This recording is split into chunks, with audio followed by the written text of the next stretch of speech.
So leave the poor man alone, please. We would like to start. Thank you. Please sit down. Put your cameras down, please. Thank you. Open your bottle before it goes. Open your bottle.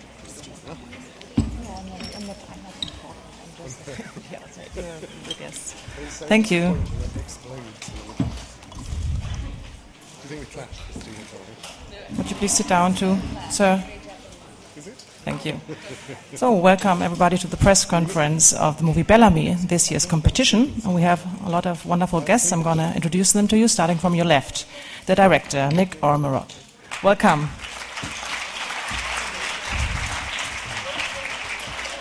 And the other director, Declan Donnellan. Welcome to Berlin.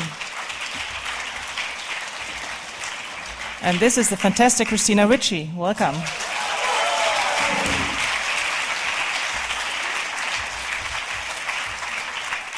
And Mr. Robert Pattinson.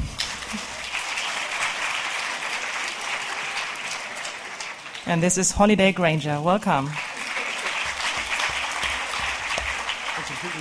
And the producer, Roberto Pasolini. Welcome to Berlin. And there was one question on the left, please. I'm Christine Loranger. I'm from Canada. I work for the magazine Séquence. I must congratulate you. I gave literature courses on Bellamy, and I recognize the characters. Really. I recognized Clotilde, I recognized Georges, I recognized Madeleine. So, congratulations. This was really heartwarming. I've been waiting a long time for that because I think the media and the politics need that to be put into film. I do, certainly as a journalist. It's a good reminder. My question is, why now do you feel that this is very actual as a film? That it... Yes. To me. Yes, should I answer? Yes. Well, it's about a corrupt government that's supported by a corrupt media that seeks to invade an Arab country for pretending to be for good reasons, and in fact because they want their fingers on the mineral wealth of that country. So it's obviously got nothing to do with what's happening today. It's also about a corrupt media that keeps a corrupt government in power, and the relationship between politics and the press. In England at the moment, for those you know, we're having quite a time at the moment with the hacking scandal that's spreading and spreading and spreading. So it's extremely timely. But Oscar Wilde once said that nature always follows art. So as soon as you make a movie, then suddenly everything, the events start to change themselves in order to oblige you. So it's extremely actual. And another reason is because of the character of Georges, but maybe we'll come back onto that later. Okay, next question, please. Hello, my name is Cameron Egri from German-Turkish City Magazine here in Berlin. It's very nice to meet you all together. My question goes to Robert Pattinson. What was the experience for you to work as journalist at the area at this time? Please, thank you. To work as a journalist. It's funny. I mean, I kind of like the idea, like, especially when he gets into the gossip section of the newspaper. It's just funny. I mean, for something that was written in, when was it written? 1889, 1885. Yeah. 1885. Like, for it to be the exact same situation as now, where like you have a template article and you just replace the names and it could be about anybody. I thought that was fairly funny. But he's not really a journalist. I mean, obviously, the whole time he's kind of. That just happens to be. It's basically like being a reality TV star now. I mean, it was one of the jobs where you could kind of. He found a loophole in life where he could get money and a reputation by basically doing nothing because he could hide. But it was fun. It was interesting. I didn't actually have too much of an experience of playing a journalist though, as such. Thank you. On the right. Hello, it's Katharina Ohenna from German TV. I have a question for Robert Pattinson. So up to now, we saw you as a hero kissing some teenage girls, or good guy, good vampire, and now you play a bad guy, kissing a lot of beautiful women. Which part you like more? Do you like older or younger women? Well, also Holiday's supposed to be playing a kind of 14-year-old, basically. So I get my cake and eat it, basically. I don't know. Definitely, there's definitely different things. I mean, it's funny. The structure of Bellamy and also the character of Georges really rarely comes up in any movies anymore because he's completely unrepentant. And normally, a movie has to teach somebody a lesson nowadays. But this is just you keep stabbing everybody in the back, and then you get rewarded for it again and again and again. And so it was quite fun playing that. And I don't think I'll ever really have the opportunity to play it again. So yeah, they have to be diplomatic, and they both have their good sides. Thank you. Next question, please. Hello, my name is Yulia. I'm from Hello Magazine Moscow. I have a question, Director Declan. You work a lot with Russian actors in theater, and you have a big success in Russia. And now you make movies. Do you plan to make movies with Russian actors also? Thank you. Thank you very much. I would love to make some movies with Russian actors. We had the most fantastic time doing Bellamy. Nick and I both took to it like ducks to water. Large ducks to water, but ducks to water all the same. And as Hugo Boss has found out today. We'd absolutely love to make some Russian movies. We know some wonderful Russian stars like Yevgeny Mironov and so on. So it will be absolutely... Anyway, spasiba, gromny. I nadeusz. Thank you. Yes, you. Hello, everyone. I'm Marissa from Metro TV Indonesia. I have questions for Mr. Pattinson and also Mr. Donnellan. First to Mr. Pattinson. Meryl Streep before told me that whenever she gets into character, she finds something that she can relate to her character. What is yours? Would you like to answer that first? I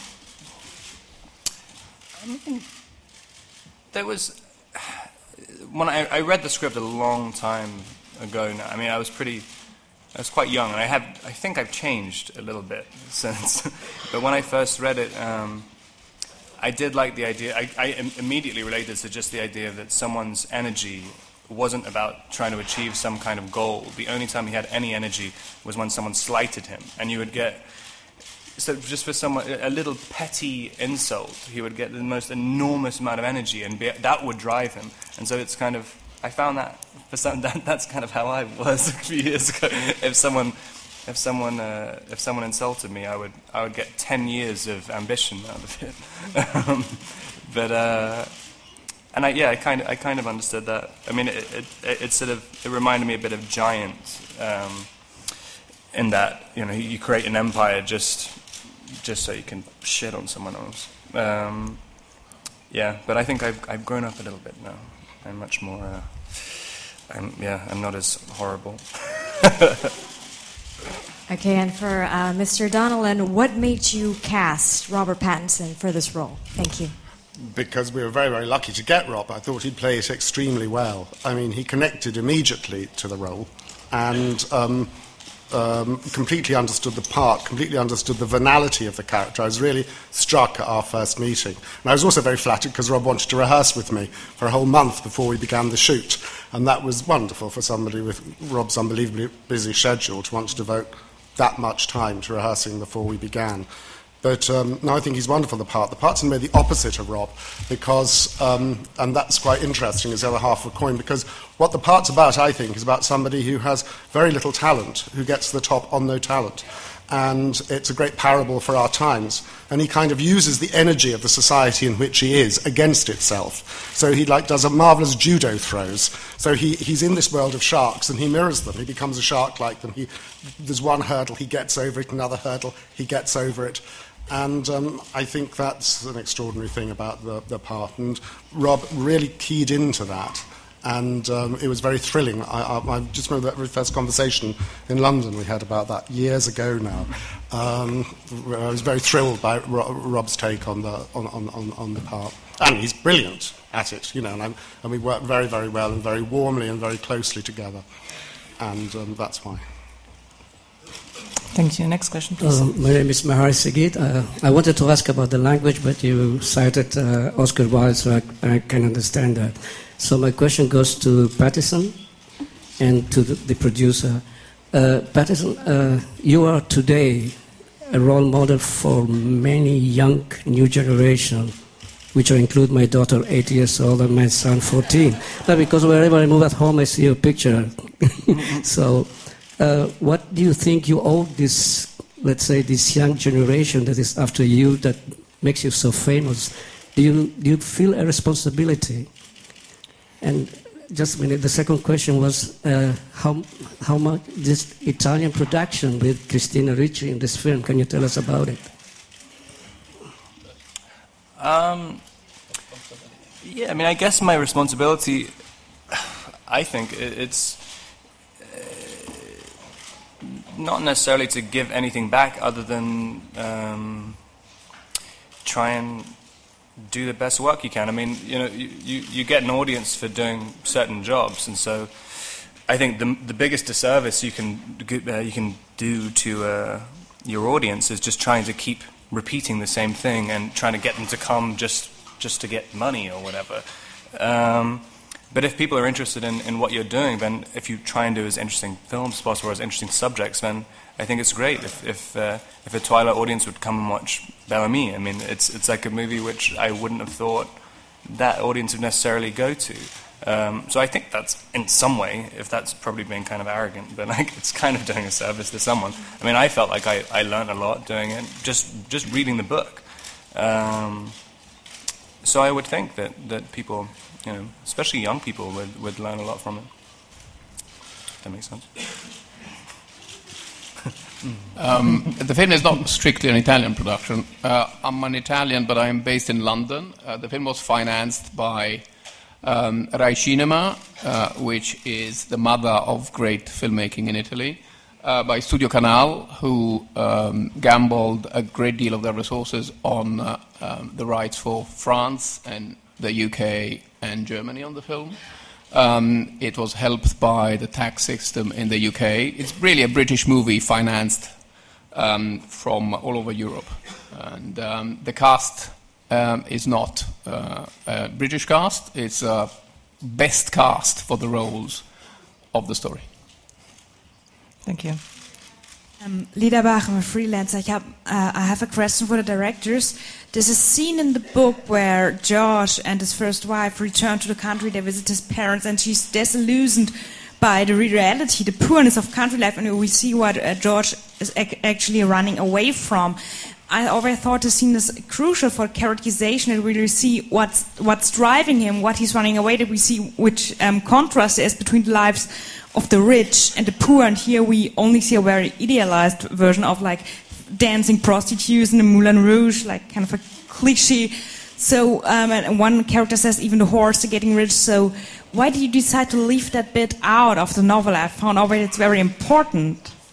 Yes, I hear what you're saying. I think we've made poverty exist in the film by the very first shots in which we see Georges. Thank you for your question, and I do hear it. We are aware of George's poverty in the apartment right from the very beginning. We see it from the cockroach that's in his flat that he remembers later on in the film. We have a very strong sense of that profound poverty that I think that takes him through it. And of course, yes, it would be lovely to have the Norman scenes in. There are many, many wonderful scenes in the book that we can't do. But unfortunately, of course, a novel's a different form from a movie, so sometimes great sacrifices have to be made. But thank you. Can I just add something to it as well? Because there was... one of the things I kind of liked about the book was that he didn't see it. As I was playing it, I never really thought he was trying to run away from poverty.